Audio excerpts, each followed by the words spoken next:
Hi, what's on the workbench today is a new product from FNIRSI. It's a DMC-100, a 10,000 counts clamp meter. It is fairly inexpensive, and of course in this video we're going to take a look at how well it works, and also we'll do a teardown later. The product link is included in the video description below. Before we get started, let's actually take a look at the specs. It has a 2-inch color display, has two current ranges, 100 amps and 600 amps for both AC and DC current measurements. And of course it can do all your typical multimeter measurements. The highest current resolution is 10 milliamps, which is typical for a clamp meter. And the specifications for the other ranges are fairly decent as well, pretty comparable to other 10,000 counts meters. The meter is powered by an internal lithium-ion rechargeable battery, as you can see here. Size-wise, the DMC-100 is quite compact. It is just slightly bigger than my 01 CM2100B, you can see here. Now, I actually prefer the button interface design over the more traditional rotary switch, as the buttons tend to be more reliable over long term, given that sometimes these clamp meters are used in much harsher environments. The reliability of rotary switch could become an issue in the long run. Now, of course, the downside of using buttons is that because we only have limited number of buttons, you will have to do short press and long press to get to different modes. Let's power it on and take a look. Alright, let's remove the screen protector here.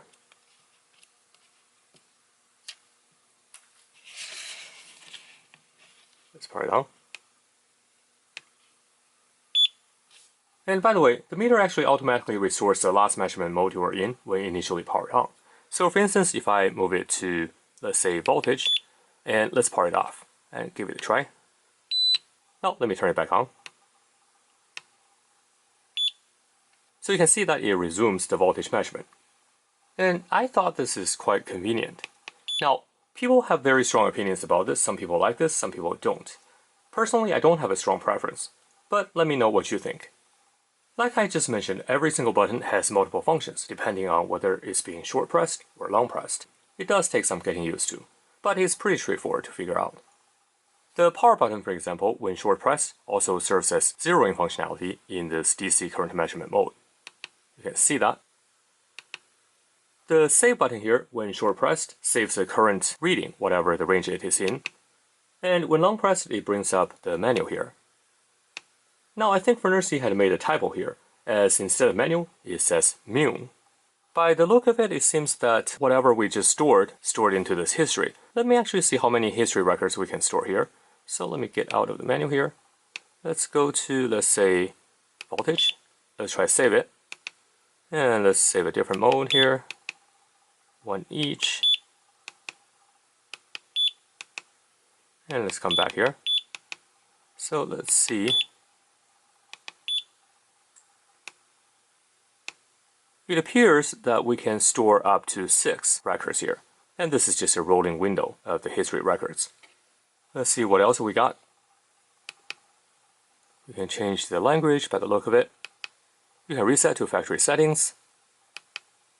And of course here is our version, is version 1.2. So there's not a whole lot going on here. And by the way, I just checked FNIRSI's website. It doesn't seem that they have any new firmware version than the one we've got here. The main display also captures the min and max values occurred during the measurement. Now, you can't really reset the min-max interval while you are in a specific range. The only way you can reset it is to switch to a different range and then come back. Now you can see that the min-max has been reset. Of course, as soon as you start gathering data, it will start to set the min and max value. Having to switch to another range to reset the min-max values does limit the usability a little bit, but it's still a pretty useful feature to have, right at your fingertip. Obviously, as I have demonstrated, the left and right buttons, when short pressed, navigates through the menu options listed down here.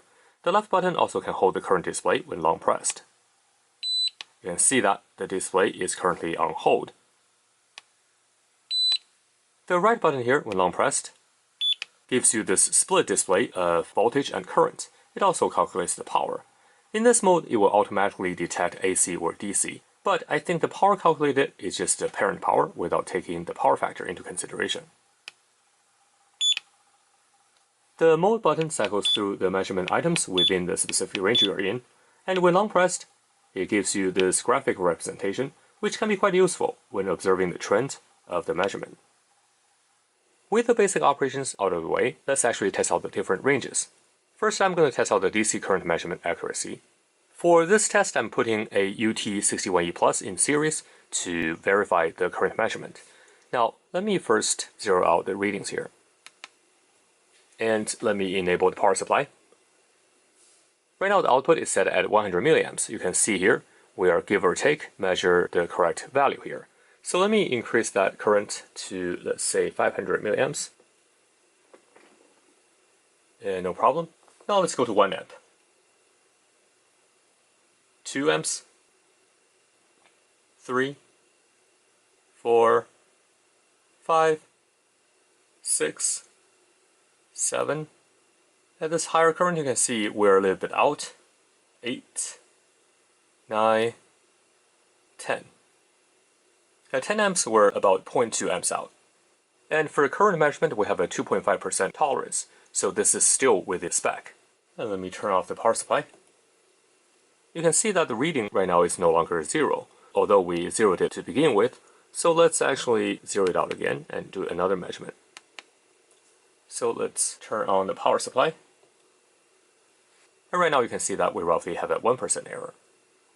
Now let's take a quick look at the AC current measurement mode. For that, I'm using a variac, and output is a electric heater. So let me ramp up the voltage. And by the way, I'm using this old one, CM2100B, as a reference here. So right now you can see we're reading roughly the same current, 0.34, 0.36, and let's keep ramping it up. I know it's a little bit difficult to see here, but that's the best angle I can get. And you can see that the update rate is reasonably fast.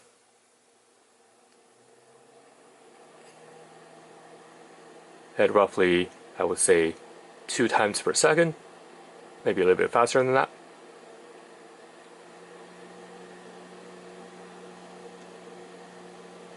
No problem at all.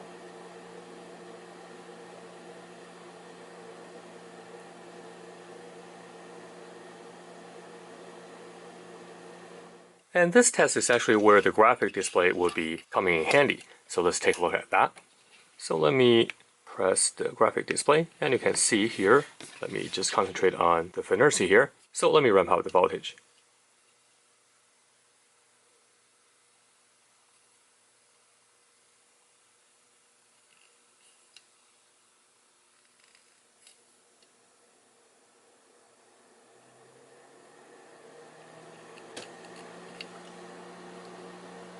And you can clearly see the trend. So having the ability to visualize the current trend over time, I think is an excellent feature here. And also you can see from the min-max that the maximum current was 10.99 amps. Unfortunately, this meter can't do inrush current measurement. One design oversight in my opinion is the location of the flashlight button here. You can see that it's right across the jaw lever. And whenever you open in the jaw, you can see that you are actually pressing against this button here.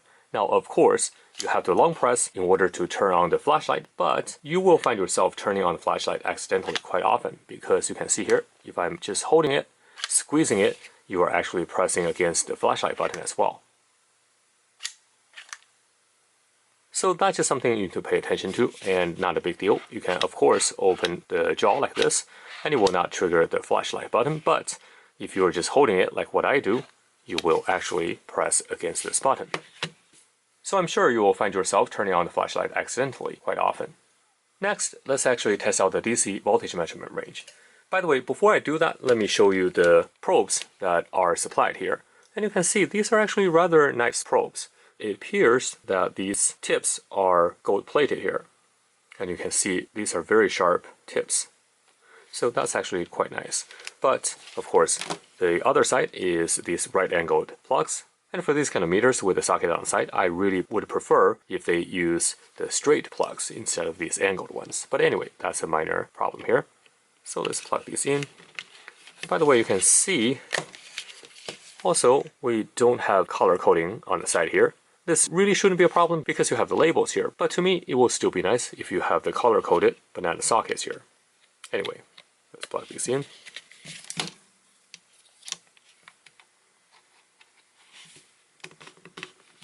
In DC range, this meter has 10,000 counts, so we should be able to recognize 1 millivolt at a time. So let's do that with the DC voltage standard, the MV216A. So let's dial in 1 millivolt. 2.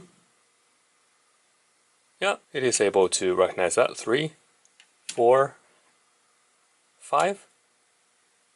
Okay, pretty good. So let's do 0.1 volt at a time. 0.1,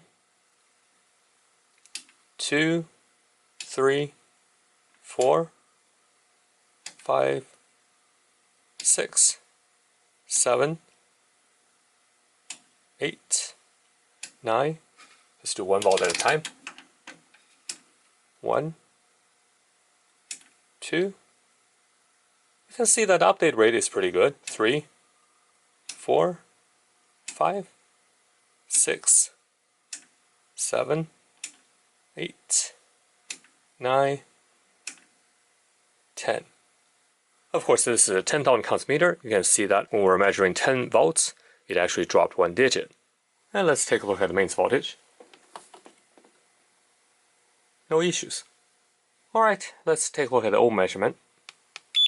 And the first resistor we're going to measure is a precision 100 ohm resistor. And actually, let's zero it out. Can we zero out that reading here? Let's see. No. So it appears in resistance measurement mode, we cannot zero out the readings. And I'm not sure why you can't do that, because it does allow you to zero out the current readings with this power button. Anyway, this unfortunately hinders your ability to measure small resistance. Let's give it a try here. So this is our 100 ohm resistor. And you can see that we're measuring roughly 100 ohms with no problem. And here is our 1.25K resistor, and I think this is also a 1% resistor. Let's give it a go. Yep, no problem. And let's try another one. This is a 1 mega resistor. Yeah, you can see the measurement speed is quite fast. Now let's take a look at the continuity. It is pretty fast, and also the reading is latched. Alright, now let's take a look at the diode mode. For that, I'm going to go straight ahead with a white LED. Can we measure a white LED? Let's see. The other way around. Wow, you can see that, no problem.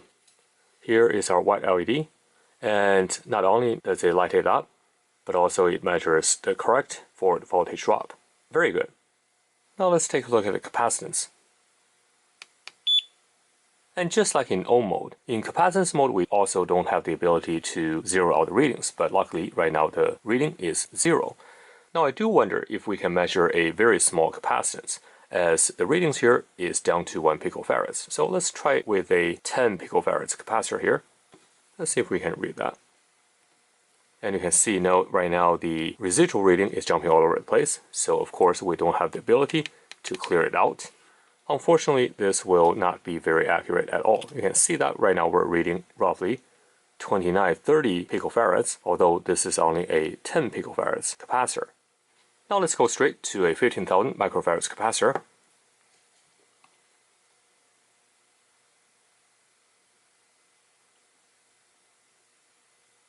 And the speed is actually reasonably fast. Of course, we also have the frequency measurement. Let's test out the mains frequency here.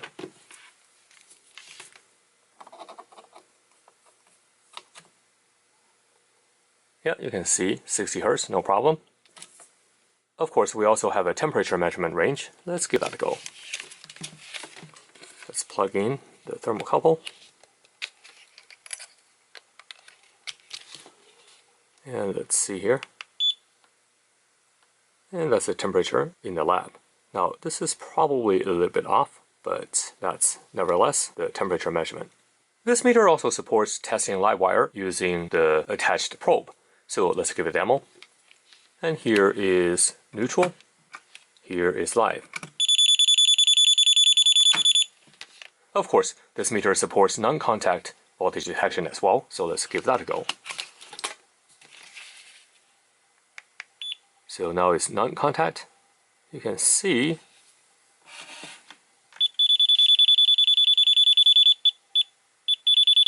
and we are able to test the live wire here. Very good. Alright, so now let's open it up and take a look inside.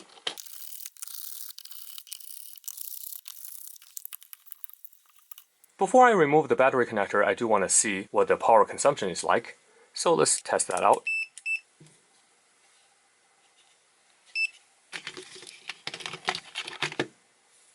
And let's power it on.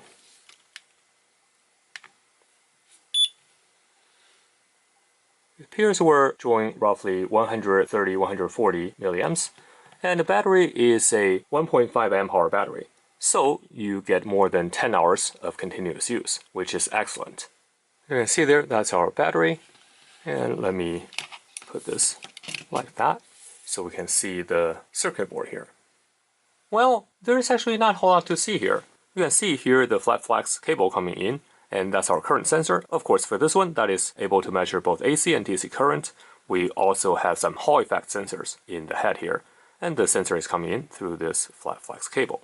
And here's a trim pot for calibration, I assume. And here we have a microcontroller, and by the look of it, we also have a programming header here, and some test points here. And here you can see we have a WinBond memory, that is to store the firmware for the microcontroller. And here the main DMM chip, unfortunately we don't have any marking on it because it has been etched off, so we don't know what that is. And here by the look of it, we have an op-amp. You can see that there's not a whole lot of protection going on. We only have this single PDC, and this is tiny. And of course we do have some serially connected resistors here for handling the high voltage at input. So the build quality is okay. Overall, there's nothing fancy in this cheap meter. It's pretty much what I expected.